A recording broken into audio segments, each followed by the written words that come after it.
so that you can, in fact, awake that part of you and begin to live from that space. So I wanted to start today with a little quote from Ernest Holmes, and he said, "We must learn to live by inspiration." And this is where our meditation practice and everything comes in. Inspiration. What inspires us? What delights us? What awakes our soul? What causes us to feel like dancing or moving or being fully present in whatever's going on?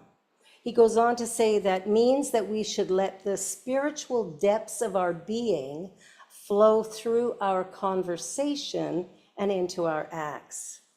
So we begin to speak this truth, we begin to live this truth, and we begin to show it in all the things that we do. And as a result of that, we begin to see life in a whole brand new way. We see life as filled with possibility and opportunity. We can be delighted and excited by what's going on. We allow ourselves to live from a new perspective. He says living by inspiration does not mean living chaotically. Our whole purpose is to make the intellect an instrument for the spirit. You got that, right? An instrument for the spirit. Yes. You see, spirit works through us. Not at us, not to us, not behind us, through. So the words that we say, the words that we think, the way we think about ourselves, all of that absolutely is creating our future. It's creating our tomorrow. And it might be a week from now, but it's still creating it.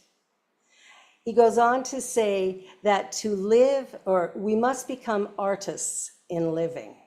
To live by inspiration means to sense the divine touch in everything, to enter into the spirit of things, to enter into the joy of living. So when was the last time that you experienced a lot of joy? Are you living at that 88 that Dr. Marissa talked about? Are you fully ingrained in what we're teaching and what we're saying? Are you taking the classes? Are you reading the Science of Mind? Are you listening to positive, uplifting things? Have you decided to go deep? Have you decided to go deep? And what does that mean? Well, the first thing for me is that if I say something that I'm going to do, then if I expect to trust my word, then I must do what it is I say that I'm going to do. You know how we say at the beginning of the year, we're going to lose weight, we're going to stop smoking, we're going to do a whole bunch of things. And usually by about January 4th or 5th, we've stopped. So that's lying to ourselves. So how can we trust ourselves? And if we can't trust ourselves, can we trust anybody else? No, because if I'm untrustworthy, why would I trust somebody else? We want to build these things, and we build them through love. And by love, I'm talking about the divine presence. I'm not talking about, that emotional thing. I'm talking about divine presence. It's like we have to go deep within ourselves to wake up, to begin to look at ourselves in a new way, and to begin to look at the world from that new vantage point. There was a story shared about whales and what whales do and what they can do and how deep they can swim and how long they can hold their breath. And it's kind of fascinating, actually, what they can do. There's a depth of ocean, like 300 to 400 meters deep, that is so thick with life that World War II sonar operators thought it was the bottom of the ocean. But it was not the bottom.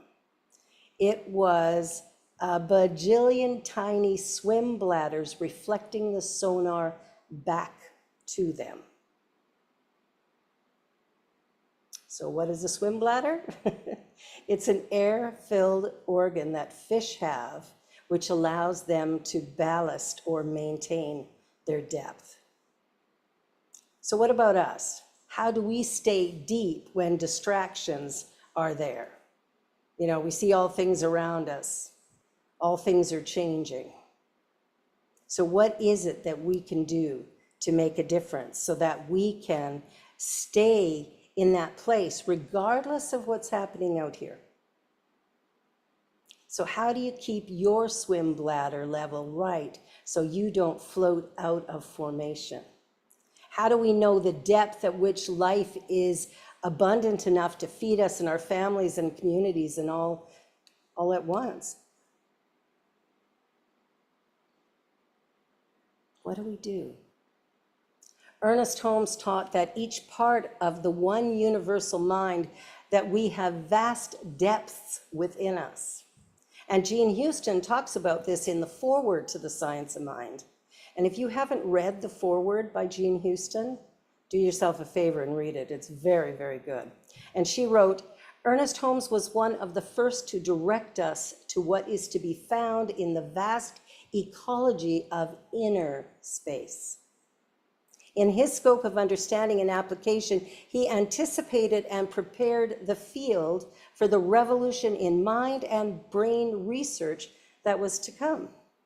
The patterns of an emerging sacred psychology are offered in knowing that as we go within, we can access the depth structures of our being and build bridges to the greater archetypal realm wherein lie the dynamic designs that form and reform our reality. The science mind shows us how to be active and creative citizens in a universe and innerverse richer than all previous imaginings. Woo! You got that, right? That's on page 22 of The Science Mind. The universe and the innerverse. Rich. Yeah, that's where we want to go. Ernest Holmes writes that no human has ever plumbed the depths of either the conscious or the subjective life. In both directions, we reach out to infinity. And since we cannot encompass infinity, we shall always be expanding and always enlarging our capacity to know and to experience. How cool is that? You see, there is no limitation. Some people think that, oh, if I fail at this, that's it. No, it's not it.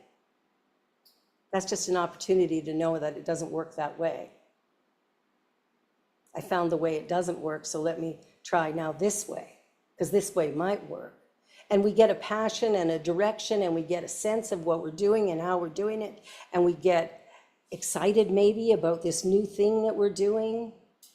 And if we allow ourselves to live in that excitement, to know that within us there are answers, there's direction, there's creativity. See, we don't need to know the how. How is not our job. How belongs to the universe. The intention is what is ours to do. The intention is what we need. So when we talk about, one of the stories that was shared was about the sperm whale. And Alexis Pauline Gumbs uses sperm whales as a metaphor for diving deep. The largest of the toothed whales, sperm whales can dive almost 2 miles below the surface of the ocean and hold their breath for up to 90 minutes. They are called sperm whales because of a waxy substance found in their heads called spermaceti. It changes consistency based on temperature and depth, and it is believed to help the whales hear better and sense the distance to their prey. They also communicate with each other over great distances. They are found in all deep oceans worldwide, and they are endangered due to extensive hunting because that spermaceti is used for oil and in cosmetics. Sorry to everybody who wears makeup. Oops, me too. Culture, in the sense that what they're learning from each other is very important for the sperm whales. Sperm whales live in extremely social, matrilineal family units that mingle in groups within a given clan, which are distinguished by particular dialects and behaviors. Kind of sounds like humans, right? We have our little group we mingle with, we stay with our little clan. Historical records show that sperm whales in the North Pacific very quickly learned from each other how to fend off whalers' harpoons, whose successful strike rate dropped by an eyebrow-raising 58% in only a few years. So we can learn a lot. We can learn a lot from them. They're working together, they're living together, they're teaching each other, and as a result, few of them are dying. by the harpoon. It's very cool. So what can we learn? So Gum writes about the lessons humans can learn from the sperm whale, and one is to breathe. We just listened to that meditation, that breathe. And not that little shallow thing that sits right here, but deep into the diaphragm. Stop sucking in your stomach there, women. Let it out. Show that beautiful round stomach. That's what it's supposed to look like. Let it out. Breathe deep.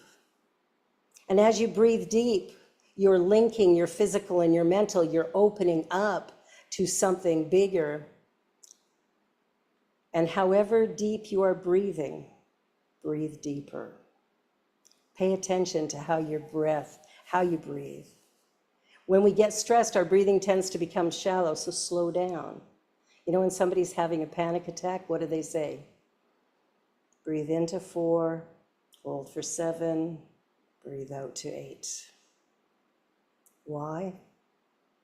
Because that lowers the stress, slows us down, and opens us up. The second thing, take responsibility for your forehead. Sperm whales adjust their wax depending on the situation. So how aware are you of what goes on in here? What is your internal voice saying? What messages do you give yourself about yourself and others? And it's time to be intentional with your thoughts, because think about it. Get up in the morning and you go, oh man, I look like crap today. No. I'm a divine and blessed child of an infinite creative universe. I look fabulous today, and so do you. We want to open up. We want to awaken ourselves to begin to believe in who we are and how we were created and what it is we're meant to do here. You see, we're here for something really special. So take a breath, a deep, life-giving breath. Quiet the mind that criticizes and judges. Awaken your soul to reveal to you the truth of who and what you are. You're not broken and flawed. You're not a mistake. I don't care what your parents did before you were born. You're not a mistake. I don't even care what they said to you while they were raising you. Because, parents sometimes make mistakes. They say things that maybe come out of the wrong space. The third thing, the sperm whales, is they can surface with barely a ripple. You see, they save their energy for diving deep. So how do you manage your energy? How do you give yourself away to activities and people who deplete you rather than fill you up? Yeah. Do you have somebody in your life that just pulls your energy away from you? You walk into the room and you immediately begin to feel tired? Walk away. Get quiet. Dive deep into your inner resources and examine your priorities. What are your priorities? What is it that you're going to do or be in order to create the life that you're ready to live? Anybody here want to have a great life? Anybody here want to experience the fullness of what you have to offer? You have to get out of your way to do that. I remember a quote by the Reverend Dr. Michael Beckwith when he was speaking at Asilomar a number of years ago. And he was talking about people getting on with their life and getting into their purpose and beginning to live from that place. And he talked about Jesus walking on water. And he said the only reason Jesus could walk on water is because he got out of the boat. So get out of the boat. Whatever your boat is, whatever your restrictions are, whatever it is that's holding you back from being the you that you were created to be, time to stand up and jump out and be that. Don't worry about what other people think or what people think of you or what they say about you, because frankly, it's none of your business. What someone thinks of you comes from their perspective on reality. So it has nothing to do with you. Take what people offer, take it with a grain of salt. Is this a part of me? Not a part of me? And then make decisions from there moving forward.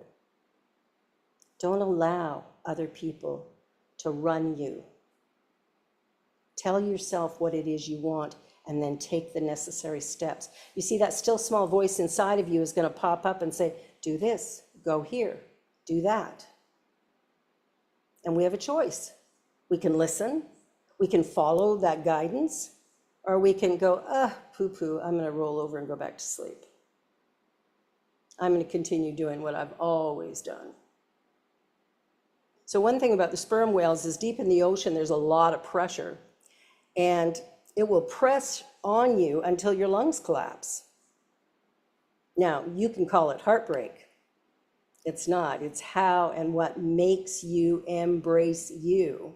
So being flexible is about being kind with yourself in the midst of change. So how do you embrace your depths? Do you allow it to break you? Do you allow outside influence to break you? Or do you take the time to view what you're feeling, to allow it to move in, through, and out, and then to sit in that place of knowing who you really are? And what we do is we let our practice, our daily practice, is what facilitates our depth. And it's always here. Whenever you need it, it's always here. So the practice that we do, the spiritual tools that we use, are essential to our success. It includes meditation. It includes spiritual mind treatment. It includes being honest and truthful with ourselves, but also loving and kind and compassionate with ourselves.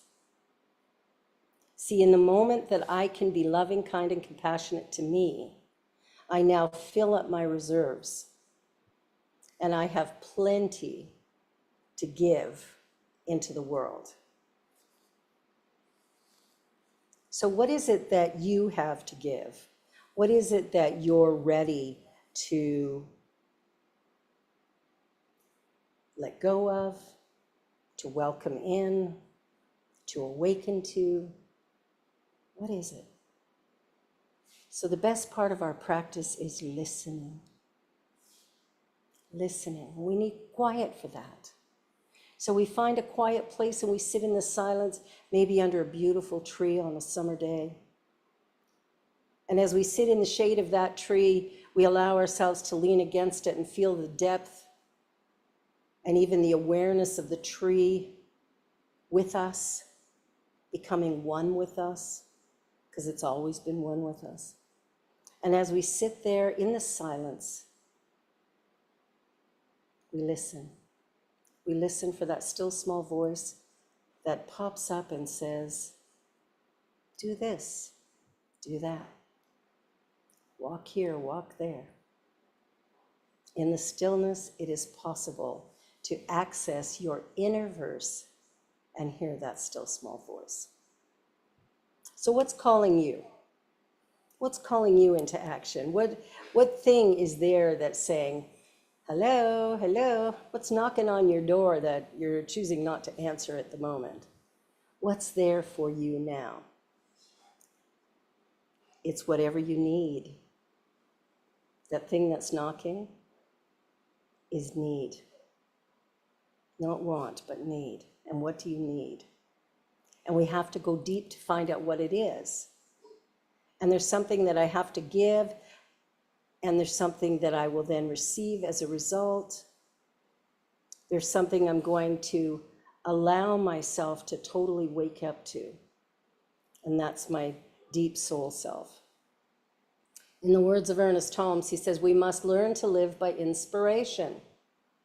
That means we should let the spiritual depths of our being flow through our conversation and into our acts. Living by inspiration does not mean living chaotically. Our whole purpose is to make the intellect an instrument for the spirit. We must become artists in living. To live by inspiration means to sense the divine touch in everything. It means to enter into the spirit of things, to enter into the joy of living. The joy of living. So there you have it. Are you ready? Are you ready to go deep? It's time.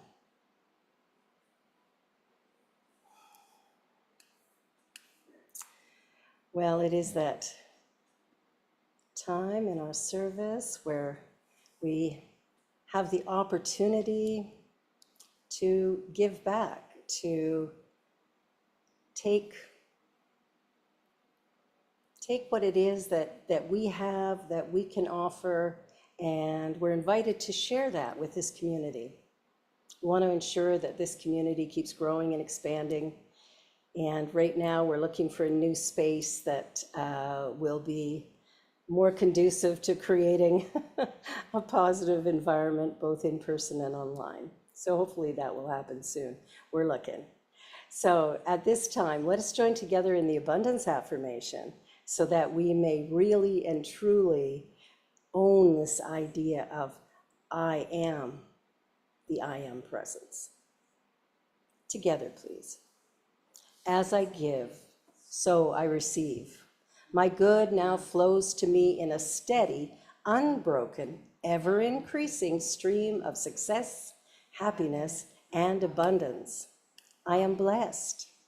Blessings abound for all life everywhere, and I am grateful, and so it is. And of course, there are a few ways you can give. If you're in person, cash, check, debit, or credit, we look after all of that. If you want, you can mail a check to the Universal Joy Center at 28 Sir Raymond Drive in Toronto, M1E1C2. Of course, you can go onto our website, ujoyc.ca, and click the donate link. And hey, go there anyway. Take a look at the website. Let us know what you think of it. A lot of work went into it. We're so happy for it, and we're just thrilled that it's up and running. So we'd love to hear your feedback. And of course, you can always do an e-transfer to admin@ujoyc.ca. That's ujoyc.ca. All righty.